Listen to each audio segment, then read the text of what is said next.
La economía, a ver, tiene su propio ritmo, ¿verdad? Una especie de música de fondo que marca cuándo hay prosperidad y cuándo llega la crisis.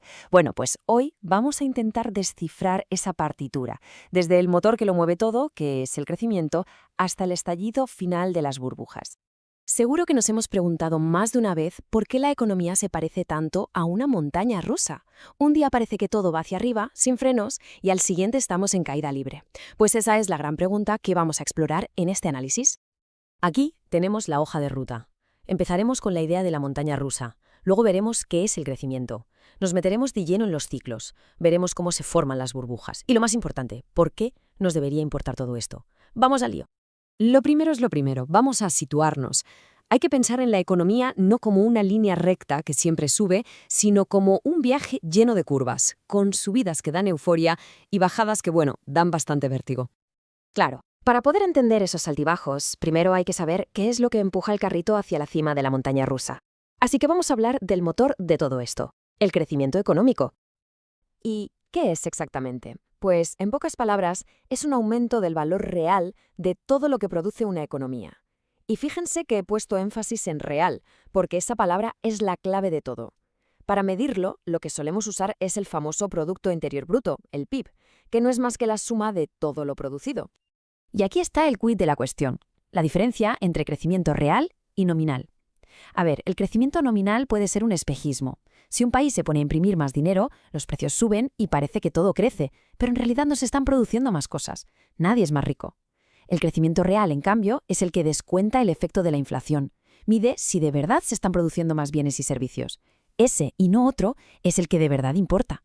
Una forma quizás un poco clásica de ver el crecimiento a largo plazo es el modelo de Walt Rostow. Él propuso estas 5 etapas, una especie de camino que va desde una sociedad básicamente agrícola hasta una de consumo masivo. Ojo, fue una teoría súper influyente, sobre todo durante la Guerra Fría, aunque hoy en día se considera que es una visión demasiado lineal, ¿no? Demasiado centrada en la experiencia de Occidente. Pero la gran pregunta es, ¿de dónde sale ese crecimiento? Aquí hay, digamos, dos grandes escuelas de pensamiento. Por un lado están los modelos exógenos, como el de Solow, que vienen a decir que el crecimiento depende de factores externos, como un avance tecnológico que aparece casi por arte de magia. Por otro lado, los modelos endógenos defienden que el crecimiento se genera desde dentro, invirtiendo en conocimiento, en innovación, en capital humano. Y esta última idea es potentísima, porque sugiere que sí podemos tomar medidas para que el crecimiento sea sostenido. Vale, ya tenemos el motor, pero como decíamos al principio, el viaje no es una línea recta, el crecimiento avanza a oleadas. Así que vamos a la siguiente parada para entender cómo funciona esto, los famosos ciclos económicos. Los economistas, a lo largo del tiempo, han identificado diferentes ritmos, como si fueran distintos compases en la misma canción. Tenemos los ciclos cortos, los de Kitchin, que tienen que ver con los inventarios de las empresas. Luego están los ciclos medios, los de Juglar, más ligados a la inversión en fábricas y maquinaria.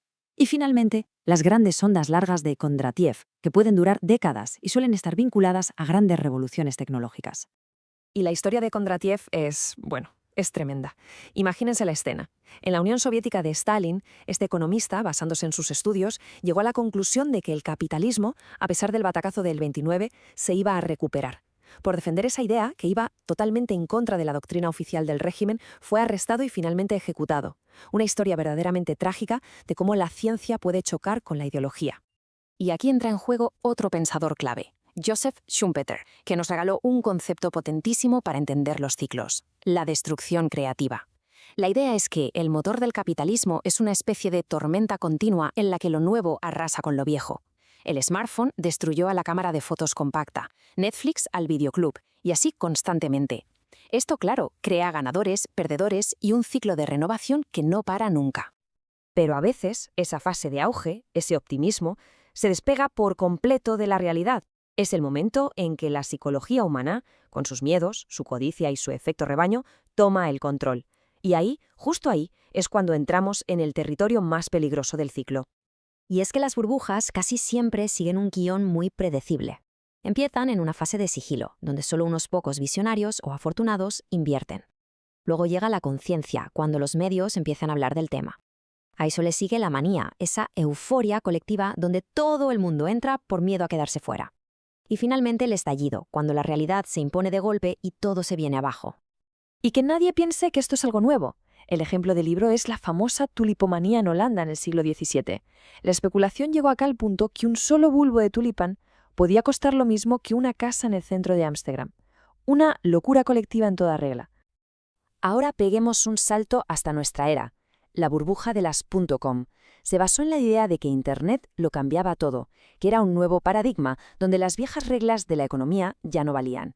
El resultado fue que el valor de cualquier empresa que tuviera un .com en su nombre se disparaba, aunque no tuviera ni un plan de negocio.